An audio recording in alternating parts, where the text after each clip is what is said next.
կարող են հրահանգել Ալիևին, որպեսզի նա իր զորքով եւ Թուրքիային նայել այնտեղից մտնեն Իրանի հյուսիսը գրավեն։ Մենք կարող ենք Սյունիքի հարցում ավելի հանգիստ լինել, ռազմական ներխուժման առումով, Փաշինյանական այս կառավարությանը, խամաչիկային կառավարությանը ստիպել են, որպեսզի նրանք դառնան Թուրքիայի եւ Ադրբեջանի դաշնակիցներ։ Կարող է պատահի այդ համաձայնությունից հետո Ռուսաստանը 102-րդ բազան փակի եւ գնա, վերջում այնպես նույն թրիպի ծրագիրը կարող է զիջել Ռուսաստանին, ասի վերցրու։ Եթե լինեին Հայաստանում գործող իրավապահ մարմիններ, ապա Փաշինյանը, Արարատ Միրզոյանը եւ այդ ամբողջ խմբակը վաղուց ձերբակալված էին։ Իրանը հնարավոր է մտնի Սյունիք։ Կարող է Սյունիք չմտնի, կարող է մտնի Ադրբեջան։ Ադրբեջանի եւ Նախիջևան մտնի։ Ադրբեջանը պետք է Իրանի մաս դառնա, ոչ թե Իրանի հյուսիսային մասը պետք է լինի, այլ Ադրբեջանը միշտ եղել է Իրանի կազմի մեջ։ Եթե ուզում եք հենց մեր միջոցով բացահայտել հետաքրքիր մարդկանց եւ տաղանդավոր երեխաների, ապա միացեք մեր Patreon-ին ամսական ընդամենը $5։ Բարև ձեզ, սա Life Armenia YouTube-ն ալիքն է, որի հյուրն այսօր ռազմական պատմաբան, քաղաքագիտության դոկտոր Արմեն Այվազյանն է։ Բարև եք եկել։ Բարև ձեզ։ Պարոն Այվազյան, մեր նախորդ հանդիպմանը ասենց շատ վերլուծաբաններ նշում էին այդ ընթացքում, որ հեսա Իրանին հարվածելու են Միացյալ Նահանգները Վենեսուելայի դեպքերից հետո։ Դուք ճիշտ հակառակը, որ հիմա դեռ շահեկան չէ կամ չի հարվածի։ Մենք տեսանք ներքաղաքական զարգացումներ, ցույցեր, որի ընթացքում եւս ասում էին հեսա, բայց կրկերը բարեցին։ Հանդարտվեց իրանական պորտֆոլիոն, այսպես ասած, թե ամեն ինչ դեռ նոր է սկսվում։ Իհարկե չի հանդարտվել ամբողջությամբ, Իրանի ներսում այդ ցույցերը, անկարգությունները, խռովությունը կարելի ասել, դա ճնշվեց, որովհետև խոշոր հաշվով ժողովրդի մեծ մասը կարծես թե հասկանում է, որ այդ անկարգությունները կարող են բերել Իրանի պետականության փլուզման, կազմաքանդման, մի քանի մասերի բաժանման, քաղաքացիական պատերազմի եւ այլն, այսինքն մի այնպիսի իրավիճակ կարող է ստեղծել, ինչպիսին եղավ Լիբիայում, Սիրիայում, Իրաքում դրանից առաջ, երբ ամերիկյան զորքերը մտան, հետո երկարատև քաղաքացիական պատերազմ եւ այլն, եւ մինչեւ այսօր էլ երկիրը բաժանված է, քրդական մաս կա եւ այլն։ Դա երևի գլխավոր պատճառներից մեկն էր, որ այդ խռովությունը հանդարտվեց, որովհետեւ նաեւ դրսից էր շատ բան ներմուծված, այնտեղ մարտական ջոկատներ կային փաստորեն կամ բջիջներ կային, որոնք ակտիվացվեցին շատ երկար ժամանակ նրանց նախապատրաստել էին, ներմուծել էին, այդ նույն խռովության ընթացքում դրսից Իրաքից ներմուծվեցին ինչ-որ քրդական խմբեր եւ այլն, այնպես որ դրանց ճնշեցին, իսկ խաղաղ ցուցարարներն էլ հասկացան, որ իրավիճակը այլ ուղղությամբ է գնում։ Միացյալ Նահանգները կհարվածեր Իրանին մի դեպքում, եթե տեսներ եւ Իսրայելի հետ միասին իհարկե կհարվածեին, եթե տեսնեին, որ իրավիճակը երկրում արդեն դառնում է անվերահսկելի, իշխանությունները սկսում են տեղի տալ։ Այո, ճեղքեր են առաջանում իշխանության մեջ, ինչ որ հատված իշխանության անցնում է կամ զինվորներ, կամ ոստիկաններ, կամ գուցե ինչ որ նախարարներ, անցնում են ցուցարարների կողմից, շահի որդին լուրջ չի ընդունվում Իրանի ժողովրդի կողմից, մի շատ փոքր հատված կարող է նրան համագրել։ Ընդհանուր առմամբ նա այսպես խեղկատակի դեր է Իրանում շատերի մոտ։ Բացի դրանից էթնիկ խմբերի մոտ նա հեղինակություն բացարձակապես չունի։ Ուրեմն դա էր պատճառը, որ նրանք համոզված էին, որ կհասնի դրան, կհասնի այդ իրավիճակը այնպիսի մի կետի, որ իրանք մեկ հարվածով լրիվ կփլուզեն պետականությունը, բայց փաստորեն Իրանի դիմադրումը շատ հաջող կերպով կարողացավ կազմակերպել դիմադրությունը, ճնշեց, դրա մեջ մեծ դեր կատարեց ինտերնետի եւ Starlink համակարգերի, որ հազարավոր ուրեմն Starlink համակարգեր էին բերված, բաժանված եւ դրանց կարողացավ Իրանը առաջին անգամ կարելի ասել աշխարհում անջատել, թե ինչ տեխնոլոգիայով նրանք անջատեցին այդ Starlink-ը, բարձ հայտնի չէ, թե իրենց տեղական տեխնոլոգիաներ, թե Ռուսաստանն էր տրամադրել, թե Չինաստանն էր տրամադրել, այո, բայց սա նույնպես անակնկալ էր։ Այս հարցերում պետք է նաև միշտ ինչ մենք քննում ենք, պետք է միշտ հիշենք մեր մասին նաև։ Ինչ կարող է լինել Հայաստանում նմանատիպ մի իրավիճակ, օրինակ, եթե փորձեն արտաքին ուժերը, մեր թշնամիները, Թուրքիան եւ Ադրբեջանը Հայաստանում ինչ որ լուրջ ներքին ահաբեկչական գործողություններ օրինակ կազմակերպել, պետք է մտածել, արդյոք Հայաստանում էլ արդեն ներդրված չեն նմանատիպ բջիջներ, չէ՞ որ մենք ունենք արդեն տասնյակ հազարավոր օտար երկրացիներ, որ ապրում են Հայաստանում, լավ չենք էլ պատկերացնում, թե դրանք ով են, ինչ են, ով է նրանց վերահսկում, եթե ոստիկանությունը գիշեր-ցերեկ ԱԱՑ-ը ոստիկանությունը զբաղված են բոլորովին այլ խնդիրներով, եկեղեցիների դեմ են արշավ կազմակերպում, չգիտեմ, քահանաներ, վարդապետներ, եպիսկոպոսներ, սրա այս գործերի մեջ են մտել, թողնելով, ահա իրական պոտենցիալ կամ ավելի շուտ ներդրված Հայաստանում այդ ահաբեկիչներին, որ մի ինչ-որ X պահ երբ գա, այդ X պահին նրանք այնպիսի գործողություններ կարող են անել, որ մենք տեսնում ենք, թե ինչ տեղի ունեցավ Իրանում, որտեղ մսկիթներ են այրվել, հրդեհվել, հիվանդանոցներ, երկու հայկական եկեղեցի է իդեպ նաև վնասվել, Իրանի արտգործնախարար Արաղչին էր ցուցակը հրապարակել, որտեղ նշված էր երկու հայկական եկեղեցի նույնպես վնասվել է, այսինքն դրանք խաղաղ ցուցարարներ չէին, այդտեղ երբեմն ուղիղ մարտական գործողություններ էին քաղաքներում մղվում։ Հիմա ինչպիսի իրավիճակ է այնտեղ, թեև ներսից իրավիճակը հանդարտվել է, բայց անընդհատ Միացյալ Նահանգները կուտակում է նոր ուժեր Իրանի մոտ գտնվող իր ռազմաբազաներում, նաև ծովային տարածքում, Պարսից ծոցի մոտ եւ այլն, այո, բայց հիմա դարձյալ վերջին օրերին ասում են այսօր կխփի 24 ժամվա ընթացքում կխփի, եթե նայեք անընդհատ այդ տեղեկատվական դաշտում լարված է պահվում այդ հարվածի հավանականությունը, մենք չենք կարող իհարկե բացառել, որ կարող է հարված լինել, բայց ես ինքս ճիշտն ասած երբ գնահատում եմ եւ ինձ փորձում եմ դնել Միացյալ Նահանգների եւ Իսրայելի ղեկավարների դիրքում, չեմ հասկանում, թե ինչ պետք է դրանով շահեն, որովհետև Իրանին ինչպիսի հարված պետք է հասցնեն դրսից, որ իրանական պետությունը սասանվի եւ իրենց չհասցնի ուժգին հակահարված տալ։ Այդպիսի հարված նրանք չեն կարող այսօր հասցնել։ Առաջին իսկ հարվածից հետո, ինչքան էլ ուժգին այդ հարվածը լինի, կարող են խփել մի անգամից, ասենք, թե կառավարման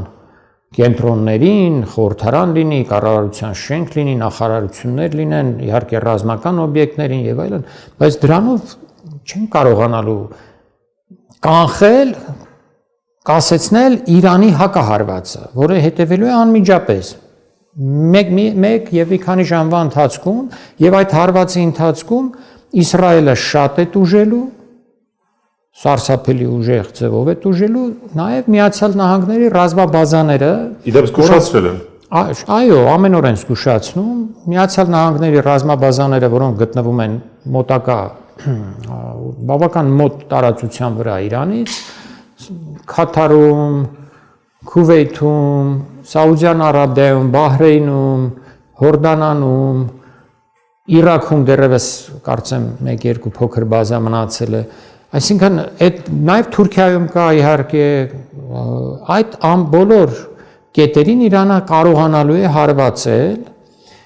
նաև կարողանալու է հարվածել Միացյալ Նահանգների նավատորմին։ Իսկ եթե հաջողվեց նրան խորտակել գետ 1 խոշոր նավ, դա Միացյալ Նահանգներում մեծ քաղաքական խնդիր է առաջացնելու։ Սա է, որ ինձ թվում է կարող է նաև մեծ բլեֆ է այս ամենը եւ հարվածը չհետևի Իրանի դեմ, քանի դեռ Իրանը ամուր կանգնած է։ Խնդիրը Իրանի տնտեսականն է, այդ տնտեսական խնդիրը պետք է կարողանա Իրանը լուծել, որպեսզի ներսից ավելի ամուր լինի, այլապես իր ռազմական անվտանգությունը բավական բարձր մակարդակի վրա է, որովհետև չեն կարողանալու այդ հարվածներով Իրանի տարածքը, պատկերացնում եք, եթե միացնենք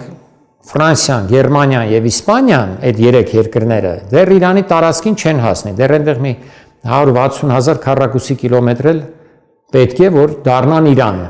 Այսինքն 1,600,000 քառակուսի կիլոմետր է Իրանը, 2 անգամ Թուրքիայից մեծ է, 4 անգամ Իրաքից է մեծ։ Հասկանում եք, ահռելի երկիր է եւ իր այդ հրթիռները, որ իր հակազդման ամենամեծ ուժն են, այդ հրթիռները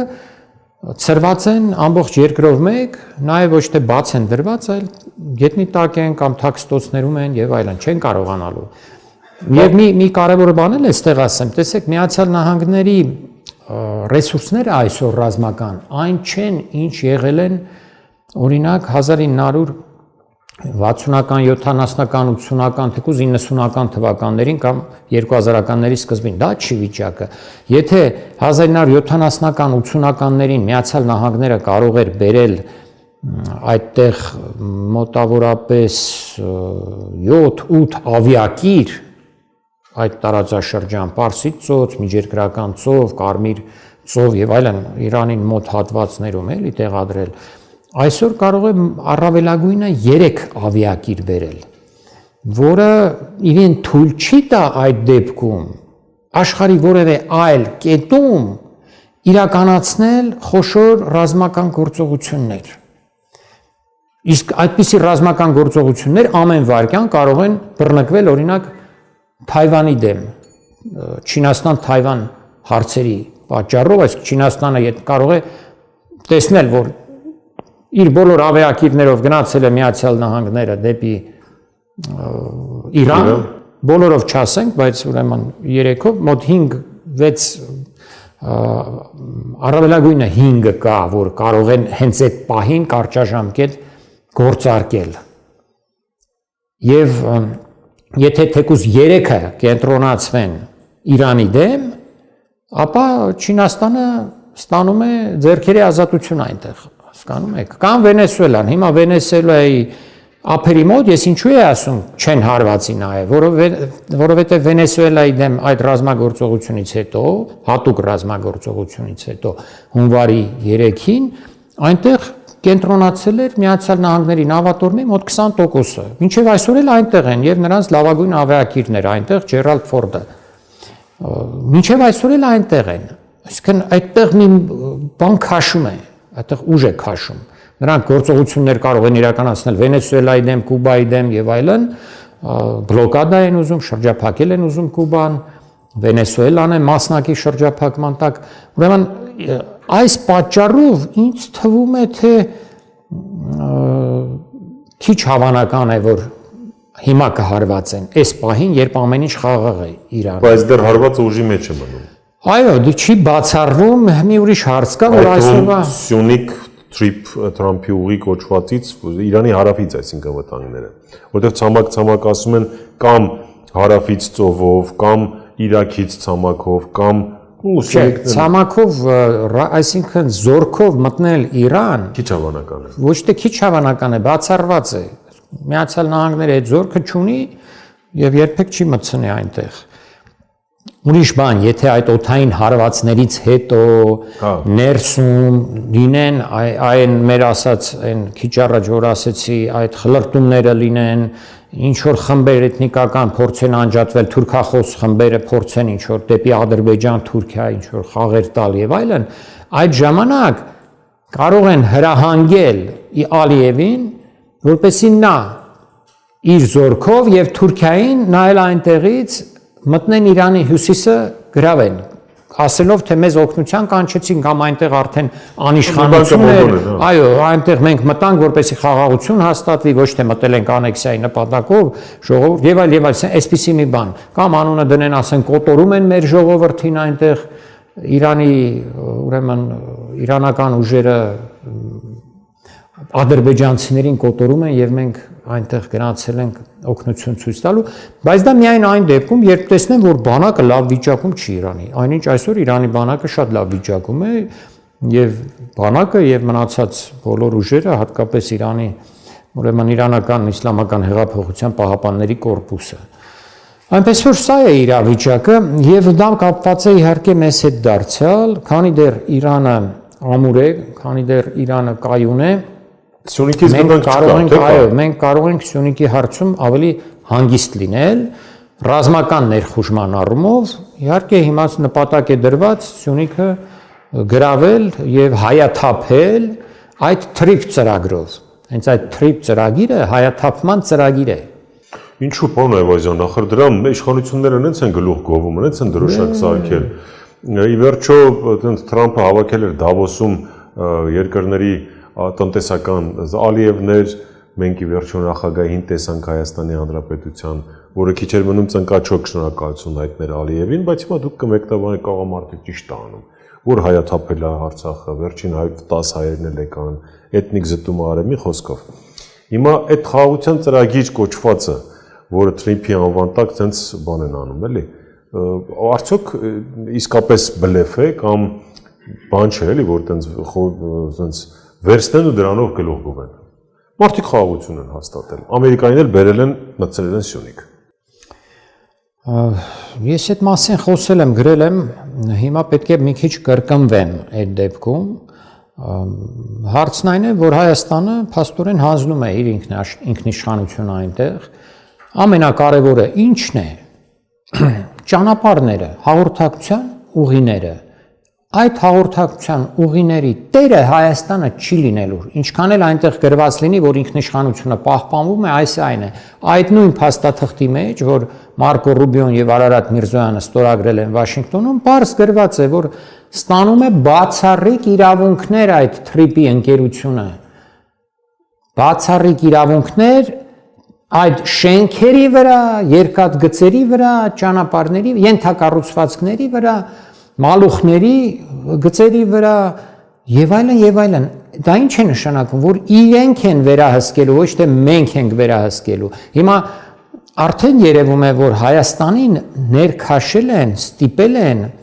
Փաշինյանական այս կառավարությանը, Խամաչիկային կառավարությանը, ստիպել են, որպեսզի նրանք դառնան Թուրքիայի եւ Ադրբեջանի դաշնակիցներ։ Այսինքն տեսեք այդ խաղաղության խորհուրդը, որ ստեղծվել է, հայտնվել են այնտեղ ինչպիսի երկրներ։ Հայաստանի թշնամիներն են այնտեղ։ Թուրքիան է այնտեղ, Ադրբեջանն է այնտեղ, նրանց մերձավոր դաշնակից Պակիստանն է այնտեղ, որը մինչև վերջերս Հայաստանը չէր ճանաչել, նույնիսկ 35 տարի անց չէր ճանաչել Հայաստանը որպես անկախ պետություն։ Ոչ միայն դիվանագիտական հարաբերություններ էր հրաժարվել հաստատել, այլև չէր ճանաչել։ Ուրեմն այլ պետություններ են, որ մեզ հետ որևէ ոչ քաղաքակրթական կապ ունեն, ոչ էլ, չգիտեմ, Հունգարիան է այնտեղ, դարձյալ Թուրքիայի ամենամոտ դաշնակիցը, Թուրքիա եւ Ադրբեջանի։ Ուրեմն մենք այնտեղ ենք, այդ դաշինքի հետ ենք։ Իսկ այդ դաշինքում չկան եվրոպական խոշոր պետությունները, չկա Ռուսաստանը, չկա Չինաստանը, չկա Հնդկաստանը։ Եվրոպայից միայն Հունգարիան է անդամ դարձել, կարծես թե Բուլղարիան, Ալբանիան եւ Կոսովոն էլ ինչ որ ոնց որ թե դեպի դա են գնում, բայց չգիտեմ հաստատ հիմա արդեն համաձայնություն տվել են թե չէ, բայց դրանք ոչ գլխավոր երկրներն են Եվրոպայի, ոչ էլ նույնիսկ միջին մակարդակի երկրներն են։ Ոչ Ֆրանսիան, ոչ Գերմանիան, ոչ Մեծ Բրիտանիան, ոչ Իտալիան, ոչ Իսպանիան, հասկանում եք, դրանցից որևէ մեկը չի համաձայնվել դառնալ այդ խորհրդի անդամ։ Նույնիսկ Լեհաստանն է, որ Միացյալ Նահանգների ամենամտերիմ դաշնակիցն է, այնտեղ չէ։ Ինչն էր ստիպում Հայաստանին դառնալ դրա անդամ, հատկապես երբ մենք նայում ենք, որ առաջին խնդիրը այդ խորհրդի լինելու է Գազան, իսկ Գազայում այդ խորհուրդը արդեն իր ծրագրերը ներկայացնելով ցույց է տալիս, որ օրինականացնելու է, փորձելու է օրինականացնել Գազայում իրականացված ցեղասպանության արդյունքները, որտեղ այն կազմը գործադիր մարմնի, որը պետք է աշխատի այդ խորհրդի ներքո Գազան իբր վերակառուցելու համար, այնտեղ պաղեստինցիներ չկան։ Պաղեստինցիներին ջարդելուց հետո ամբողջ քաղաքները հողին հավասարացնելուց հետո գյուղերն ու քաղաքները այդ ամեն ինչից հետո պաղեստինցիներ չկան, խոսք չունեն ասելու այնտեղ, նրանց ոչ ոք չի հարցնում ձեզ ինչ է պետք, քաղաքական հարցերը ամբողջությամբ մի կողմ են դրված, այս էլ մենք պետք է համեմատություն անմիջապես անցկացնենք Արցախի հետ, նաև Սյունիքի հետ էլ, հիմա ասեմ ինչ ձևով, տեսեք, Արցախը հայաթափումից անմիջապես հետո, 1-2 օր հետո ուրեմն արևմտյան երկրները եւ Ռուսաստանը միասին կամ առանձին ավելի շուտ գրեթե միանման հայտարարություններ արեցին, որտեղ քաղաքական հարցերից այլևս խոսք չկար։ Այլ խոսքը միայն հումանիտար, մարդասիրական խնդրի մասին էր, թե ինչպես այդ տեղահանվածներին, ոչ թե գաղթականներին, ոչ թե փախստականներին, այլ տեղահանված մարդկանց, տեղահան եղած մարդկանց, displaced անգլերեն բառը, ահա այս մարդկանց Եվրոպական միության հայտարարության մեջ այդպես էր։ Ինչպես կարող ենք օգնություն ցույց տալ, մի բան էլ դեռ խնդրել էին Ադրբեջանին, որ Ադրբեջանը ապահովի պայմաններ, այսպես խնդրելով է, ոչ թե ստիպելով, ոչ թե ասելով դու էթնիկ զտում իրականացրեցիր, ցեղասպանություն իրականացրեցիր եւ այլն։ Նույնը հիմա Գազայում է։ Նույն բանն է, Իսրայելը ներկա է այդ մարմնում, որը պետք է վերահսկի Գազայի այսպես կոչված վերակառուցումը առանց պաղեստինցիների։ Իսկ պաղեստինցիներն ինչ են լինելու, բոլորովին հասկանալի չէ։ Քաղաքական մասը, այսինքն օրինականացվում է ցեղասպանությունը։ Իսկ ինչով է դա նաև նման Սյունիքի հարցին, շինարարությամբ մեծ փողեր ներդնելով փորձելու են փակել քաղաքական գոյություն ունեցող ամենակարևոր հարցը Պաղեստինի պետության, այդ Պաղեստինի պետությունը նաև Գազայի հատվածում պետք է լիներ եւ արևմտյան ափում, նաև արևելյան Երուսաղեմում, բայց իրենք Գազայի հատվածում Պաղեստինի պետության հարցը փակում են։ Սա տեսման չի եղել, չկա խնդիր, ընդամենը տնտեսական է, հեսա կառուցում են, բոլորը իրար հետ աշխատում են, հյուրանոցներ, տուրիստներ, չգիտեմ ինչեր, այդ ոսկորների վարյան վրա։ Սյունիքում նույնն են անելու։ Հայաստանի ինքնիշխանությունը վերանալու է այդ փողեր բերելով մեծ շինարարության միջոցով, այդ շինարարության ընթացքում հազարավոր օտար, թուրք, ադրբեջանցի բանվորական ուժ նաև բերելով, ոչ միայն թուրք-ադրբեջանցի, բայց նաև թուրք եւ ադրբեջանցի բանվորական ուժ բերելով եւ նաև հիշենք, որ Միացյալ Նահանգների ներկայացուցիչները Բաքվում բանակցում էին ինչպես Ադրբեջանը ներդրումներ անի այդ թրիփի ծրագրում, այսինքն ինչպես ներդրումներ անի Սյունիքում շինարարության մեջ։ Իսկ Հայաստանը ասում է ես ինքնիշխան եմ, ես իրավունք ունեմ։ Հայաստանը չի կարող կանխել այդ թրիփ միջազգային ընկերության, որը ամերիկյան ընկերություն է, ուրեմն այդ ընկերությունը ում հետ կորոշի իրականացնել։ Թուրքիա Արմեն Սարգսյան Վահագն Խաչատուրյանի կողքը նստած էր պատահական մարդ էր Թուրքիայի, ասենք ասենք շինարարության մագնատը։ Հանկախ նայած այդտեղ կնստեր թե այդտեղ չէր նստի, լրիվ հասկանալի է, որ Սյունիքը ոչ միայն Մեղրին, այլև ամբողջ Սյունիքը փորձելու են Հայաստանից խլել այս անգամ, եթե Իրանը կանգուն մնաց, ոչ թե ռազմական ներխուժմամբ, այլ այդ մեծ շինարարության միջոցով, ադրբեջանական ներդրումներով, բանվորական օտար ուժով, ինչպես նաև հետագայում հայերին տարբեր սադրանքներ կլինեն, այս կլինի, այն կլինի, դուրս մղումով։ Աջարյացումը էլի, այսինքն տեղի ունի։ Ավելի վատ, շատ ավելի վատ։ Ավելի վատ։ Պարոն Ավազյան, այսինքն ակնհայտ է, չէ, որ տեսնում են այդ ամեն ինչը եւ Իրանում, եւ Ռուսաստանում, որը խնդիր է։ Ինչա՞ պետք է ձեռքերը ցալած նստեն, ինչու եմ սա հարցնում, որտեվ տարբեր տեղեկություններ կան, որ Կրեմլում հատուկ խումբ է ստեղծվել Հայաստանի մասով ընտրական տարի է, որ հարցերը լուծի։ Իրանում էլ տենց թեթև Իրանի դեսպանի միջոցով դեսպանատան արչև, հա, բանը, ասենց ազդակ հաղորդեցին, որ երիտասարդ, այդ հավաքի քեզ էլի ու երիտասարդը հավաքեց հաջորդ օրը ոստիկանները հավաքեցին ծառաներին։ Ինչ է սա նշանակում։ Լեզու գտնել, փոփոխություն Հայաստանում համեցեք։ Իրանի մասով ամեն ինչ պարզ է, Իրանը կտրուկ դեմ է լինելու նման զարգացումներին, հատկապես այս վերջին իրադարձություններից հետո,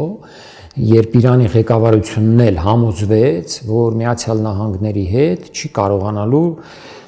բանակցությունների միջոցով լեզու գտնել եւ հարթել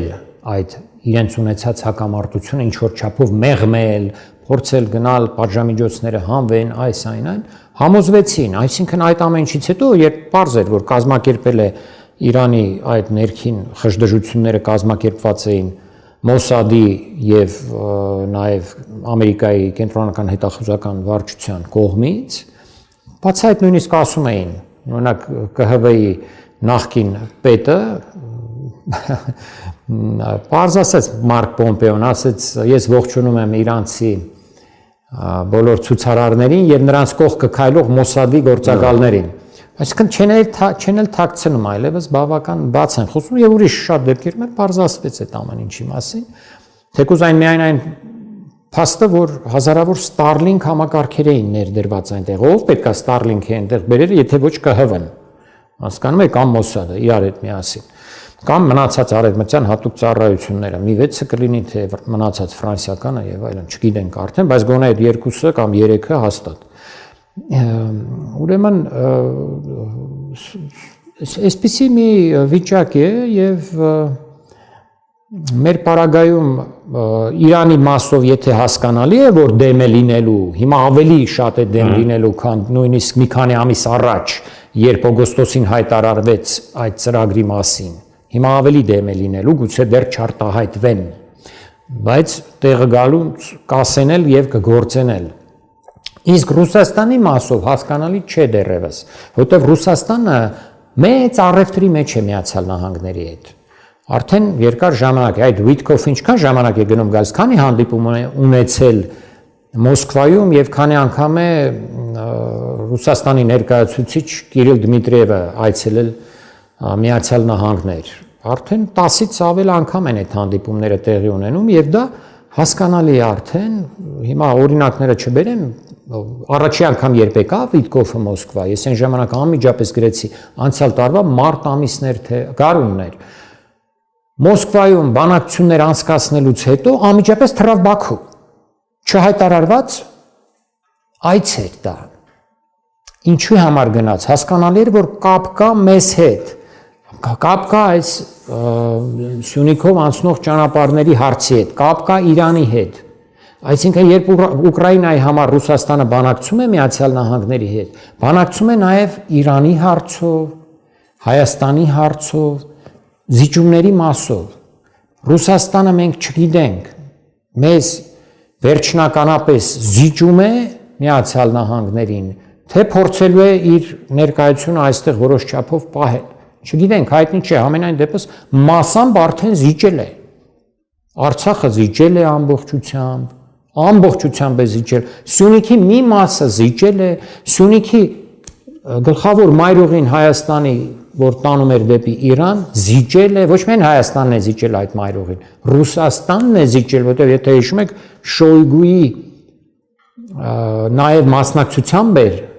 այդ փաստաթուղթը կնքված, որ պետք է այդ մայրուղին հանձնվի, որից նաև այո, Գորիս Կապանի մասին եմ ասում։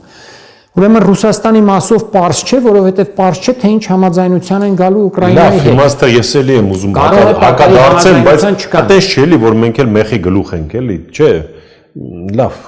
Չէ, այդպես է, այսինքն Ուկրաինայի մասով համաձայնություն չկա, երբ որ համաձայնությունը կնքվի, այն ժամանակ մենք գուցե ավելի հստակ կպատկերացնենք Ռուսաստանի դիրքորոշումը որն է։ Կարող է պատահի այդ համաձայնությունից հետո Ռուսաստանը 102-րդ բազան փակի եւ գնա, սահմանապահներին էլ վերցնի ու գնա։ Անունն էլ դնեն, ասեն Նիկոլ Փաշինյանն ասեց գնացեք, մենք էլ գնացինք։ Նիկոլին էլ ասեն դու ասա, որ մեր մոտ շատ ստեղ չխոսան մեր վրա, ասեն այդ ինչի թողեցիք գնացիք։ 200 տարվա առաջվա ցարն էր գրավել այդ ամեն ինչը, մեր զորքը այնտեղ այն ժամանակ էր մտել, քեզով իրավունք տվեց գնաց, որպեսզի շատ չխոսան, կասեն Այն էլ այնց կպահանջի էլ ասելու չի, պահանջելու հակառուսականության պահանջները աշխարհի չեմպիոն։ Կամ հակառակը կարող է տեղի ունենալ։ Ուկրաինայի հակամարտությունը, երբ տեսնենք ինչպես է ավարտվում, կարող է հակառակը լինել։ Ընդհակառակը ավելի ամրապնդի Ռուսաստանը իր ներկայությունը այստեղ, արդեն այսպես վերջնագրային տոնով ներկայացնի այսինչ այնինչ պահանջները։ Իսկ լծակներ դրա համար ունի։ Գիտեք, եւ տնտեսական լծակներ կան, հատկապես տնտեսականներ, եւ գազն է, եւ հազար ու մի տնտեսական կապերն են, ատոմակայանն է, եւ այլն եւ այլն։ Այդ հենց այդ էին ասում, որ այդ հանձնախումբը կամ, չգիտեմ, հանձնախումբը ձևավորվել է, որպեսզի այդ վերջնագիրը կամ Հայաստանի հարցերը վերջնականապես լուծվի։ Այսինքն ասում են սենց է լինելու, ընտրական տարի է, կամ կոշտ իրենց հատուկ դիրքորոշմամբ, կամ տնտեսական մեթոդներով։ Այո, մի խոսքով, պարոն Այվազյան, մի բան ակնհայտ է, որ օրինակ Թրամփը բացահայտ է խաղում, էլի, կամ բացահայտ բլեֆ է անում։ Ասեց Կովկասը Պուտինի տարածքն է։ Ասեց, բայց ասելու հետ նաև հիացավ, որ 10 տարի է ես չեմ կարողանում այս կոնֆլիկտը լուծել։ Ապրի պարոն Թրամփը։ Դե Թրամփը գիտեք ինչ ասում է։ Հա։ Եվ հետո այն միսօր ուրիշ բան է ասում, այնպես որ ամեն մի ասած մանկապարտեզ չի, էլի։ Չէ, մանկապարտեզ է, նաև այնպեսի բաներ է ասում, որ երբեմն մանկապարտեզ է։ Օրինակ վերջերս երբ նա հայտարարեց այն մասին, որ այդ ՆԱՏՕ-ի պետությունները Աֆղանստանում ճակատից մի փոքր այն կողմ են եղել, չեն մասնակցել կռիվներին, այս էր իմաստը, որ չեն մասնակցել կռիվներին, որը ահա որ մեծ աղմուկ ու դժգոհություն առաջացրեց Եվրոպայում, նաև նրա ամենամտերիմ դաշնակիցների ճամբարում, որոնք հարյուրավոր զինվորներ են կորցրել այնտեղ։ Օրինակ, հենց նույն Մեծ Բրիտանիան 457 զինվոր է Աֆղանստանում կորցրել։ Դեռ չեմ ասում հետագայում ինքնասպանությունների մասին, հաշմանդամների մասին, վիրավորների մասին, բայց տեսեք Թրամփը որ ասում եք մանկապարտեզ չի, այո, այդպիսի ահավոր սխալներ է թույլ տալիս։ Ինչ վերաբերում է այդ հայտարարությանը, դարձյալ չենք կարող ասել, դրա տակ ինչ կար, հա, ասեց դա Կովկասը Պուտինի տարածքն է, բայց դրա տակ արդյոք այն է, որ նա վերջում այնպես նույն Թրիպի ծրագիրը կարող է զիջել Ռուսաստանին, ասի վերցրու։ Այ ես այս իմ 76%-ը տալիս եմ 76%, 24-ը Հայաստանինն է։ Տալիս եմ Ռուսաստանին եմ վաճառում կամ չգիտեմ ինչ անում։ Այսա կարող է այդպես ասի եւ կարող է հակառակը լինի, այսօր իրենն է։ Ինքն է վերցրել, գոնե Հայաստանի կառավարությունը համաձայնություն է տվել այդ իրավունքը իդեպ չունենալով։ Ամենակարևոր հարցը այստեղ այն է, որ տարածքի հանձնումը արտապատվիրակում անվանես, թե ինչ անվանես, 99 տարով այս գաղութարար, ուրեմն մի ծրագիր է գաղութատիրական, այն ամենավատ ժամանակների 18-19-րդ դարերի մոդելներով ինչ-որ մի ծրագիր է, եւ ինչ-որ մի կառավարություն, գործող օրվա կառավարությունն է իրեն իրավունք է վերապահել, որ իրավունքը չունի։ Դրա իրավունքը իհարկե չունի, սահմանադրությամբ դա արգելված է, տարածքը ամենակարևոր բանն է պետության համար եւ ժողովրդի համար։ Դրանից են կողմ բան չկա, բայց այս մարդը տարածք է տալիս։ Տարածք է տալիս 99 տարով։ Հասկանում եք, սա անթույլատրելի է։ Եթե լինեին Հայաստանում գործող իրավապահ մարմիններ, ապա Փաշինյանը, Արարատ Միրզոյանը եւ այդ ամբողջ խմբակը վաղուց ձերբակալված էին։ Եվ արդեն դատարանի առջև էին կանգնած, բայց քանի որ Հայաստանում չի գործում իրավական համակարգը, պարզապես անջատված է, այսպես անջատված է։ Այդ դեպքում ինչ ուզում անում են, եւ մենակ դա չեն խախտել։ Հայաստանի սահմանադրությունն են խախտել, անկախության հռչակագիրն են խախտել, Արցախի մասով օրենքներն են խախտել եւ այլն եւ այլն։ Այսինքն ամեն ինչ կախված է ԱՄՆ, Ռուսաստան, ասենք ասենք բանակցություններից եւ այդ մեծ առևտրից։ Ուկրաինական ճգնաժամի ամեն ինչ չէ, որովհետեւ Իրանը դրանից դուրս է։ Իրանը խաղում է այդ խաղից մեր մասով, մեր ճակատագիրը։ Մեր մասով Իրանը խաղում է դուրս։ Եթե Իրանը կարողացավ այդ պահին ամուր եղավ, կարող է նույնիսկ այդ շինարարությանը խանգարել։ Տարբեր ձևերով։ Մենք չգիտենք դեռ հələ թող այդ ամեն ինչը հասունանա, դեռ կարող է պատերազմ լինել։ Դեռ չգիտենք զորքերը, եթե պատերազմ եղավ, որտեղ են հայտնվելու Իրանի, այնպես որ Իրանը, Ռուսաստան, Միացյալ Նահանգներ, առիվտրի խաղից դուրս է։ Բանավերջան, այսինքն Իրանը հնարավոր է մտնի Սյունիք զորքեր։ Կարող է ոչ թե Սյունիք մտնել, կարող է եւ Սյունիք մտնել, եթե տեսնի, բայց կարող է Սյունիք չմտնի, կարող է մտնի Ադրբեջան։ Ադրբեջանի եւ Նախիջևան մտնի եւ արևելյան հատվածները մտնի։ Իհարկե, եթե նա զգա, որ վտանգ է գալիս այնտեղից եւ անցյալ պատերազմին 12-օրյա պատերազմին այնտեղից Ադրբեջանից ինքնաթիռները իսրայելյան մտնում ռմբակոծում էին, ԱԹՍ-ներն էին մտնում ռմբակոծում եւ բոլորն էլ ասում են, որ այնտեղ կան իսրայելական ռազմական կետեր, օբյեկտներ, կենտրոններ, որտեղից շատ վաղուց իդեպ նոր բան չի սա, դեռևս 2012-14 թվականին New York Times-ն էր գրում այդ մասին, որ Ադրբեջանից իսրայելական անօդաչու սարքերը խորը հետախուզություն են իրականացնում Իրանի տարածքի վրա։ Բայց հետաքրքիր է ինչպես է հանդուրժում Իրանը, էլի, օրինակ քթի տակ, եթե այն ժամանակ Արցախ կար բուֆեր, հիմա դա չկա։ Հանդուրժում է, որովհետև ներքին վիճակը այնքան էլ կայուն չէ եւ չի ուզում Ադրբեջանի հետ բախման պատճառով գրգռել իր հյուսիսային շրջաններում ապրող թուրքախոս այդ բնակչության, թեև շիա բնակչություն են, իրանցիներ են, բայց դրանց մի մասը արդեն փանթուրքական գաղափարներով վարակված է։ Թե որ մասը չգիտենք, բայց մի մասը իսկապես վարակված է պանթուրքական գաղափարներով եւ դրանց չի ուզում առիթ տալ, որ դրանք գրգռվեն, բայց եթե իրավիճակը սրվեց եւ հասավ արդեն մեծ բախումների, այդ դեպքում նա այլևս այդպիսի, այո, գործնելու բան չի ունենալու եւ ընդհակառակը այնտեղից էլ են հնչել այնպիսի հայտարարություններ, որ Ադրբեջանը պետք է Իրանի մաս դառնա, ոչ թե Իրանի հյուսիսային մասը պետք է լինի, այլ Ադրբեջանը միշտ եղել է Իրանի կազմի մեջ, նախկինում Ադրբեջան անունով չի եղել, Շիրվան էր եւ այլն, ուրեմն դա պետք է գա վերադառնա Իրան եւ ինչու՞ չէ կարող են եւ հարվածել եւ զորքով մտնել։ Գանք Հայաստան դարձյալ բերում եմ այս ամենի բանի sense վերլուծության համատեքստում հայաստանյան ներքաղաքական կամ ընտրական տարի լինելու հանգամանքը վենս է գալու Ռուսաստանից կարևոր մարդիկ են գալիս Ալեն Սիմոնյանն է գնալու Մոսկվա Մատվիենկոյի հրավերով այո այ ինչ եք մտածում պարոն Այվազյան օրինակ այդ ամենայնիվ Սրանց ասում են նստի պարկում են, առանց ասելու էլ հարցը սրանք չեն, էլի։ Այլ ընտրանք, աշխարհաքաղաքական, որտեղ մի հետաքրքիր վերլուծություն մեզ մոտ էլ ես մեր բանախոսներից մեկը նշեց, օրինակ նույն Ֆիդանի հայտարարությունը։ Ասում են ոչ թե դա աջակցություն է, այլ հակառակը, կոչնակ կամ բան ցեն զգուշացում, որ գերագույնին, որ տղա ջան, պարտքեր ունես, կամ տալիս ես, կամ փոխում ենք։ Ուղղակի պաշտոնապես այլ ինչի մասը։ Փաշինյանին Ֆիդանի ասածը ոչ թե աջակցություն էր, որ Փաշինյանն է բանը առաջնորդում, ես իմ ինչ հարցումներով եւ այլն, այլ ճիշտ հակառակը, որ եթե չես անում այդ ամեն ինչը, մարդ կբերեն կկանի կամ կփոխեն։ Այո, երկսայրի իրավիճակ է այդտեղ, իհարկե։ Որտեղ կուրացիան իրանք են անում, ակնհայտ է։ Այո։ Դե այսօր արդեն ինչ զարգացումներ հայտարարում են այն մասին, որ մենք բնական դաշնակիցներ ենք Ադրբեջանի հետ։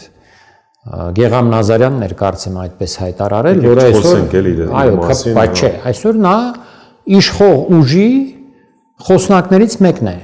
Այնպես որ իրոք դաժան դեպք է, իրեն թողնենք հանգիստ։ Ես իրեն չեմ ասում, այդ հայտարարությունը եթե վերցնում ենք, բնական դաշնակիցներ։ Սա իդեպ դեռ 20 թվականից առաջ կային այդպիսի հայտարարություններ, որ Ադրբեջանն ու Հայաստանը բնական դաշնակիցներ են ընդդեմ Ռուսաստանի։ Իդեպ էներգետիկ միասնական համակարգն էլ հետը, չէ՞։ Այո, իհարկե, բադա հետ է։ Եղբայրում դեմ եք այդ միասնական համակարգը։ Այդ կապակցությամբ, գիտեք, հա, ուրեմն 2017 թվականի հուլիսի 17-ին Ալեն Սիմոնյանը, որը այն ժամանակ ընդամենը ԿՊ պատգամավոր էր, մի Facebook-յան գրառում էր արել, որտեղ 10 կետ էր նշել, թե ինչն է Հայաստանում լինելու ուրեմն անբեկանելի։ Եվ այդ 10 կետերի մեջ կար օրինակ առաջին կետը մարիխուանայի օրինականացումը պետք է իրականացվի, մարմնավաճառությունը պետք է օրինականացվի, Երևանը պետք է խոշորացվի, Աբովյան քաղաքը պետք է մցվի, Երևանի կազմի մեջ, Զվարթնոց օդանավականը նույնպես պետք է մտցի։ Տեսեք, խոշորացնում են հիմա Երևանը։ Եվ կետ կար այնտեղ 7-րդ կետը, ես այդ մասին գրել եմ, այն ժամանակ գրել եմ, եւ հայերեն եւ ռուսերեն Գոլոս Արմենիումի հոդված լույս տեսա, որ 7-րդ կետով ասում էր, որ Հայաստանը, Վրաստանը եւ Ադրբեջանը միանալու են ընդհանուր մի տարածաշրջանային կառույցի մեջ, քաղաքական կառույցով նաև կարծես թե նկատի ուներ եւ տնտեսականը բնականաբար եւ հիմա տեսեք արդեն դեպի դա ենք գնում, իսկ դա ինչով է վտանգավոր, ես այն ժամանակ դա գրեցի, որ ասացի իդեպ նաև 8-րդ կետով էլ մի հետաքրքիր բան կար, պետք է պարտադիր զինծառայությունը չեղալ հայտարարվի Հայաստանում։ Հիմա տեսեք, որ 2 տարվանից արդեն իջեցրել են 1.5 տարվա, եւ այսպես կգնա մի օր էլ այդ պարտադիրը կհանեն, կասեն միայն կամավոր կամ պայմանագրային հիմունքների վրա բանակը կկառուցվի, այսինքն մի սթից զորք էլի, այսպես։ Եվ 7-րդ կետի վտանգը ո՞րն էր այդ Հայաստան-Վրաստան-Ադրբեջան տարածաշրջանային։ Դեռ այն ժամանակ Արցախը կար 17 թվականին։ Այո, Անդրկովկասյան Սեյմ, որտեղ հայերը միշտ ճնշված վիճակում էին, որովհետև զիջում էին իրենց թվականակով Վրաստանի եւ Ադրբեջանի падգամավորական, ուրեմն խմբերին, որոնք գտնվում էին ավելի շատ, ուրեմն միմյանց հետ էին ավելի շատ գործում, նաեւ Թուրքիայի բանը կար այդ ժամանակ, ազդեցությունը կար, հիմա էլ է նույնը, հիմա էլ, տեսեք, գոյություն ունի ՆԱՏՕ Վրաստան, մի դաշինք առանձին, գոյություն ունի Ադրբեջան ՆԱՏՕ, ոչ այդքան նույնիսկ հզոր, գոյություն ունի եռակողմ դաշինք Ադրբեջան, Վրաստան, Թուրքիա, ռազմական առումով նաև, ինչպես նաև արտաքին քաղաքականության առումով, Վրաստանը մեծապես գտնվում է թուրքական ազդեցության տակ, մեծապես եւ տնտեսական եւ քաղաքական, ուրեմն Հայաստանը պատկերացնում եք այսինքն կլինի ոչ թե 3 պետությունների միություն,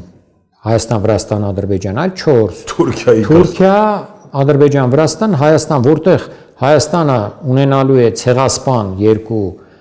թշնամի պետություն, Թուրքիան եւ Ադրբեջանը, որոնք ամեն կերպ փորձելու են հայաթափել Հայաստանը տարբեր միջոցներով, տնտեսական կլինի, հոգեբանական կլինի, թե ինչ կլինի եւ այլն, չհասցնելով նույնիսկ ռազմականի արդեն, եւ տնտեսապես էլ Հայաստանի իրավիճակը ամբողջությամբ վերահսկվելու է նրանց կողմից։ Ամբողջապես բոլոր ոլորտները Հայաստանի տնտեսության հայտնվելու են Ադրբեջանի եւ Թուրքիայի անմիջական վերահսկողության եւ կառավարման տակ, հասկանում եք, այդ TRIP ծրագիրը նաեւ ինչ է, նա փոխանցելու է Հայաստանին ոչ թե ասում են Միացյալ Նահանգները դառնում է Հայաստանի դաշնակիցը, Հայաստանը ձեռք բերեց նոր դաշնակից, ոչ, Միացյալ Նահանգները փոխանցելու է Հայաստանին Թուրքիային եւ Ադրբեջանին։ Սա է տեղի ունենալու, եթե իրավիճակը այսպես շարունակվի, տեղի չունենան տարածաշրջանային խոշոր փոփոխություններ եւ եթե Հայաստանի ներսում չկազմակերպվի լուրջ դիմադրություն այս ներկա թուրքացման գործընթացին։ Առաջինը կարծես տեղի ունենում, երկրորդը չէ, խոշոր գործընթացներ ամեն դեպքում առևտուրը գնում է, այ երկրորդի նախանշաններ տեսնում եք, որ Հայաստանում նախանշաններն այնքանով կան, որ հասարակության մեջ շատ մեծ դժգոհություն կա եւ հասարակության բացարձակ մեծամասնությունը դեմ է թրքացմանը։ Նրանք, ովքեր դեռ գուցե չեն պատկերացնում, հասարակ ժողովրդից մարդիկ կան, որ չեն հետևում այդքան, կամ զոհ են գնացել այս ռոպագանդային ԿՊԱ-ական եւ այլն խաղաղություն, այս կեղծ ռոպագանդան, որ տարվում է։ Կամ միլիոնավոր պարգևաճարների տակ են, կամ այո, այն չինովնիկական դասի մեջ են, որը ցավոք սրտի վերջին 30 տարում դա արդեն միայն Փաշինյանի մեղքը չէ, այլ նրանից առաջ եղած ուժերն էլ չինովնիկական այդ խավին սովորեցրեցին, վարժեցրեցին, որ պետք է գործել միայն իշխանության պատվերով, հրամայական, հանձնարարականով, այլ ոչ թե ըստ սահմանադրության, ըստ օրենքների եւ այլն եւ այլն։ Այդ մեր չինովնիկական դասը, հատկապես վերևներն ու այս միջին օղակները բացարձակապես ապազգայնացված է ու անզգայնացված է։ Իրենք չեն զգում ինչ է կատարում, չեն ուզում զգան, ուղեղները չեն աշխատացնում, չեն մտածում Հայաստանի իրավիճակի մասին։ Տեսեք մեր դատական համակարգը ինչ վիճակում է, երբ կարգալույց եղած եպիսկոպոսը դիմում է, ասում է ինձ պաշտոնից, չէ, այսինքն կարգալույց չի եղել, կներեք, պաշտոնից զրկված Մասացոտնի առաջնորդը Գևորգ Սարոյանը, որին ի դեպ ճանաչում եմ նաև անձամբ, դիմում է դատարան, դատարանն էլ բավարարում է նրա պահանջը։ Սա ինչի մասին է նշանակում։ Դա նշանակում է, որ չկա դատական իշխանություն, գոյություն չունի։ Եթե վերևից վաղը ասեն ինչ որ մի բան այդ դատական իշխանությանը, ինչ ասեն։ Դատարանն ընդհանրապես մի պրիչում։ Ինքը Պարոն Այվազյան, հետո կներեք, էլի, դուք ինստիտուցիոնալ, չինովնիկական, պետական ապարատի, համբաների, բայց բարոյական ի վերջո նորմեր կան, էլի, օրինակ նորից վստահ եմ ձեր շատերի կողմից հարգված Միքայել Աճապահյան, ասենք լուսանկարները, էլի, սոցցանցերում պատտվում է, նայում ես ուղղակի գետինն ես մտնում, էլի, ասում ես, սենց բանսկի թշնամու օրոք չի եղել, էլի։ Ու չեմ ուզում ասեմ հանդուրժում ենք, բայց մյուս կողմից էլ ինչ անես, լավ։ Դե գիտեք, երբեմն բաներ կան, որ վստահ Կներեք, բացահայտ մարդիկ ապարատը համակարգը իշա սպանում է, ինչպես Արմեն Գրիգորյանին սպանեցին դատարանի ժամանակ, ինչպես սպանեցին հիմա էլ մարդիկ հացադուլ են անում, էս են անում, քաղ բանտարիկալ են, խոսքի համար նստեցրել են։ Դրա համար էլ ասում եմ, որ բարոյականը երբ ասում եք, ես ինստիտուցիոնալից եմ գալիս դեպի բարոյականը, կարելի է հակառակն էլ գնալ բարոյականից դեպի ինստիտուցիոնալը, բայց այնուամենայնիվ ես որպես իմ մասնագիտությունն է ինձ ստիպում խոսել հակառակ ուղղությամբ։ Եթե ես հոգևորական լինեի, բարոյականից կսկսեի, բայց այստեղ ինստիտուտներն են կարևոր։ Իսկ դատական իշխանություն, դատախազություն, իրավապահ համակարգ եւ այլն չեն աշխատում, եւ դրա համար իշխանությունը կարողանում է օրենքների վրա քայլելով, տարորելով մինչև վերջ անել այն ինչ անում է, արդեն խաղալով Հայաստանի ինքնիշխան տարածքի, խաղալով չէ, հանձնելով Հայաստանի ինքնիշխան տարածքը 99 տարով։ Ու մի հատ ԿՊ-ից մի հատ սրիկա կա, ասում է, տարածք չեն կորցրել։ Չեն կորցրել։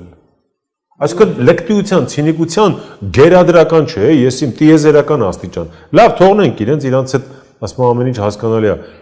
Սրանց դեմը ով պետք է առնի։ Այսինքն սրանք այդքան չկան, սրանց տերերի ու այդ գեոքաղաքական այդ թրքացման։ Ակնհայտ թրքացնում համար։ Մարդը կա Վրաստանն, Ադրբեջանն, Իրանն, Հայաստանը, էսա, խնդրեմ։ Ինչը պիտի լինի, հա, ասեցիք երկու գեոպոլիտիկ։ Հիմա խնդիրը ընդեղ խոշոր խաղացողների բան, սենց կոնյունկտուրայի փոփոխություն, Հայաստանում էլ ներքին էս վիճակն է։ Հիմա ձեզ լսողները մեծ լսարան ունենք, լսում են, ասում են, հարգելի պարոն Այվազյան, ինչ անենք։ Դա ամեն գիտեք ինչ անելը ժամանակին պետք է արվեր շատ բան, չի արվել։ Հենց այս պահին ինչ պետք է արվի։ Հասկանալի է, որ պետք է կոնսոլիդացիա լինի ընդդիմադիր ուժերի միջև, իրական ընդդիմադիրների միջև, ոչ թե ձևական ընդդիմադիրների միջև։ Պետք է նոր մարդիկ գան, բայց ուշանում ենք մինչև ընտրությունները այդ նոր մարդիկ չեն հայտնվում այդքան շատ, գուցե թե հայտնվել է ուրեմն Կարապետյանի, Սամվել Կարապետյանի այդ մեր ձևով ուժը, բայց նա էլ դեռևս նոր ուժ է, թե ինչպիսին կլինի, նրա թիմը մի քիչ այդքան հասկանալի չէ, պարզ չէ,